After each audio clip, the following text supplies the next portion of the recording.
Yeah, but you couldn't make a violin from that picture. No. You'd need something more precise. You couldn't make one from a photograph either. If you have a photograph of a building, an architect says it's no good. Yeah. You've got to have it from different sides. So the eternal form again, if you like, the solid one that we think of is actually an eternal form, because we've never seen it like that, and you can't do it on two dimensions. But it's interesting that you're putting in time there, because Hockney again has done experiments with photography where he's made collages of Polaroid photos where he walks round a scene or walks round a person or an object and pasted up all these different, and you end up with a sort of shimmering impression of what it is you've been looking at. Yeah, like a blurred photograph, which is what the brain must be seeing all the time. So you're saying, constantly shifting. From a phenomenological point of view, which is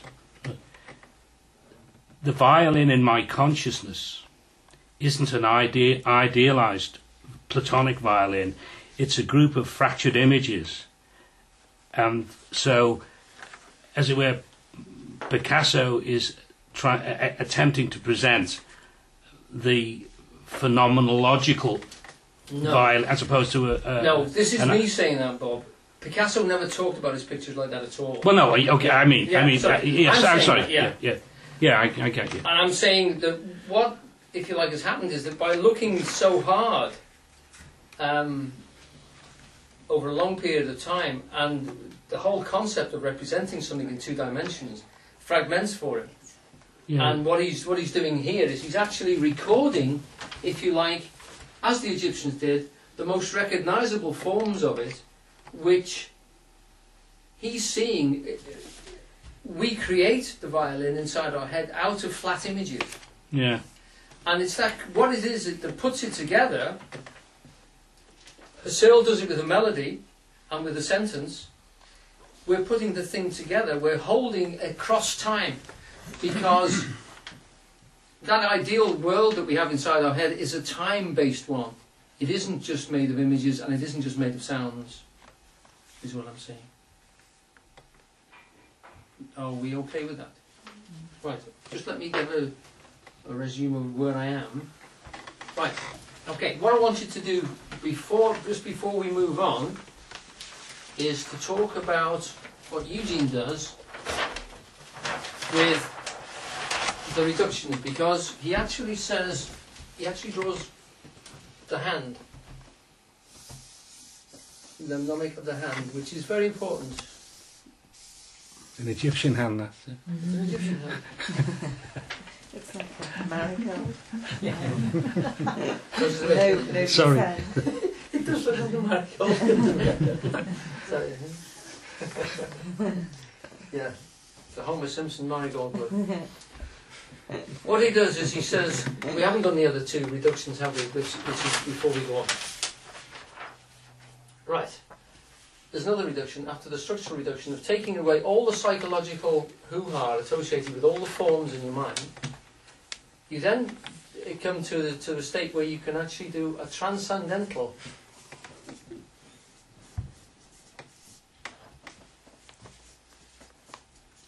reduction.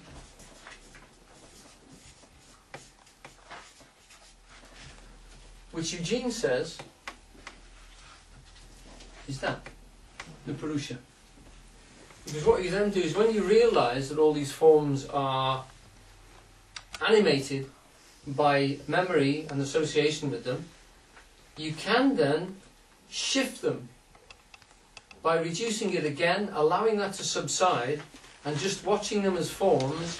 You can come back by recognising it's the I which has actually informed all of those. The I recedes, and you become the pure seer. Right. So, Ale says what you've done here, and this is the way he used to analyse the human being. He would put pure seer up there, Purusha. See the whole pack. There. He puts Buddhi here, which is the same as we've just said is the eidetic forms without any emotional attachments to them. Here is the formal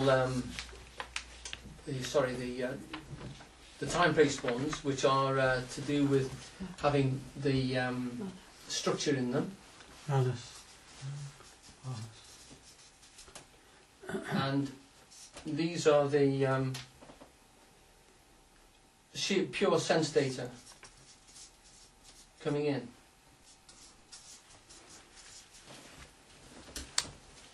And then he says, Lascelles missed something else, isn't he?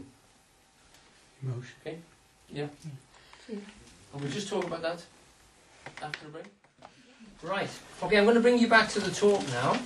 Nearly to say that the thing which I was finishing with is the point that the tape originally, by the way, and I've seen one or two people's original... The nice thing about Parkland's is a lot of people took notes, and a lot of people took very good quality notes. Mine were always, I don't know, completely useless. When I used to go back and look at the things I wrote down, didn't hang together at all. But a lot of people wrote down really good notes, and as with all of Halliday's talks, they weren't actually titled.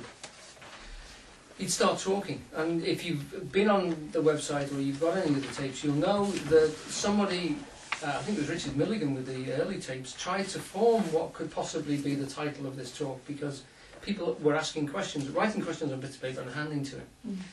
So what the tape is called is often what he speaks about for the first 5 minutes, 10 minutes, and then he goes on to something else. This talk was called Phenomenology. It was actually called the problems with phenomenology. Deficiencies. Deficiencies of, that's it, deficiency of phenomenology. And in terms of that, this is what Eugene's talking about. So he goes through Husserl's reductions.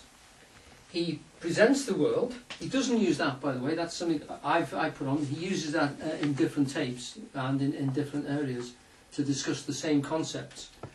But then he says he's missed out the affectation. He's missed out the feeling part of the analysis. And he said it's difficult for philosophers to tackle this, because this is the area which causes most problems.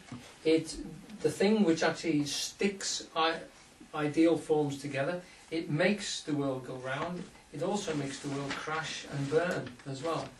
And this is the thing which they find very, very difficult to deal with. Now, I don't know whether... Did anybody here see the very famous film Gladiator a few years ago? Yeah? Well, the wonderful Roman emperor in that, played very well by an old drunk, is beautifully portrayed, is Marcus Aurelius, who was a Stoic. Now, the Greek philosophers very, very strongly influenced the Romans, and Stoicism was the form where, because they'd analysed the world, as far as they were concerned, clearly to its structure, and they knew where everything fitted, they could see the world purely and simply as balanced forms. And the human beings kept on messing it up by their attachments to things and their constant emotional turbulations. So that you may have seen him there in the battlefield, and all this mayhem is going on around him, keeping calm, keeping clear, because he knows the whole structure. He knows that, what the perfect forms should be, and all this messing about, all these headless bodies and people being mashed up and things around him, got nothing to do with the real world, which is here, and he knows all about it. So it's quite, that Stoic attitude is, you know, you can put up with absolutely anything as long as your head is in the right place. Now, there are lots of deficiencies to it, but Eugene goes on to mention the fact that, of that sort of attitude, which meant that they didn't bring into their analysis the level of feeling. Now, Eugene separates two types of feeling, and he makes it, it's very, very important. And we finish here, it's on this last part of the song sheet. Just let me get back to it. Right. Sorry, I've been neglecting the song sheet. Yeah. Now, just before I get to that, I just wanted to put, this is something which is number 4, which I've sorry, because I've got drawn off, I've forgotten to do this. This is just a simplistic differentiation between two opposing views of the world. One which is totally trapped in seeing the physical world,